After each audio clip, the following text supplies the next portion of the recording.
at the Humanist Lens, particularly interested in your views on Christian humanism. So, based on your research, how would you describe that term? Well, of course, there are many humanisms, but I suppose if one were to define a specifically or characteristically Christian humanism, I would say that, in my view, it seems to be focused on the concept of the Christian anthropology, the concept of the human as the imago Dei, so that the human is that being made in the image of God. So I take Augustine, in some sense, as a kind of a primary point of reference for thinking about a question like that, how one would define a Christian humanism. And I think, and certainly for the West, if one can use that very loose term, and certainly the Latin West, I think probably would be a little bit more precise, which is very much under the influence of Augustine. It seems to me that the definition of human nature is very much bound up in that concept. And so the text, in some sense, where one finds that laid out is, for me at least, in Augustine's treatise on the Trinity, De Trinitate, but also in his other books, Confessions and the City of God in particular. And it kind of starts from there. It seems to me that when humanism, perhaps is more popularly recognized, begins to emerge in,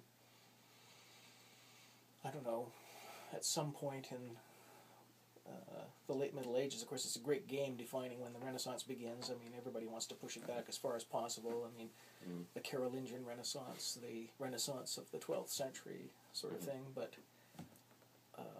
in all of those events, and certainly in the great Italian Renaissance of the 15th century, one sees in all of them the shadow of Augustine and his thinking about anthropology, Christian anthropology, so that in some sense the human is bound up on that account of it, and that Augustinian account of it, in a conception of, in fact, humanity's relation to the divine as imago. So in some sense you can't think about the image unless you think about the exemplar, which might be one way of putting it. So if it's, a specifically Christian humanism would be a humanism that interpreted human nature through that Trinitarian theology.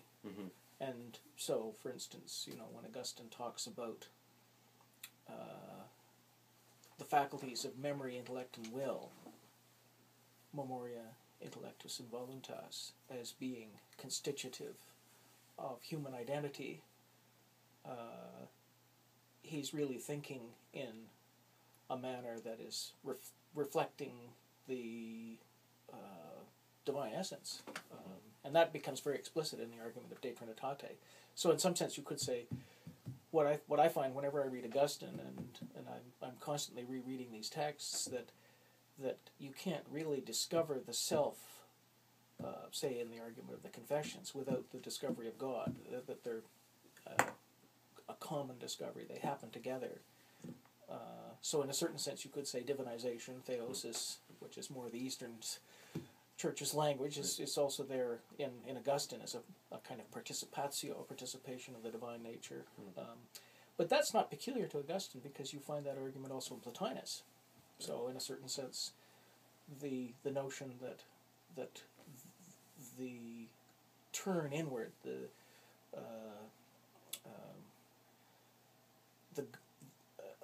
inquiry into the self that Augustine talks about is very closely mapped, I would say, on a kind of an argument that you find in Plotinus's Enneads. So in some sense the introspection,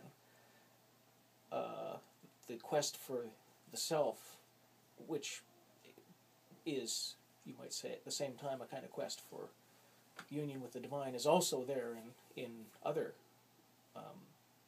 ancient thinkers, pagan as well. Right. So there's some way in which that shared philosophical ground probably has a lot to do with the association of humanism with the reappropriation of the whole world, say, of classical thought. Right. Yeah. So I think in some sense, given how completely imbued, say, a thinker like Augustine or anybody you might say who's influenced by him is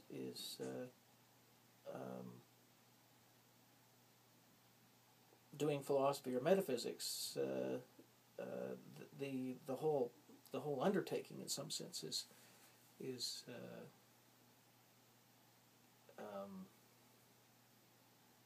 shot through with the inheritance of Greek thought. I mean, in as much as Augustine is a philosopher, he's a Platonist. Yeah. And so I suppose that the next step there would be to make a general observation. Well, that why is Christianity, drawn to Greek metaphysics so strongly? Logos theology, the notion that reason is God or God is reason. Their whole, in some sense, the whole enterprise of Christian metaphysics tends to be implicated in the project of humanism, in my mind. Yeah, yeah. I don't know, that's a kind of a wide-ranging, ragged definition, but that's good.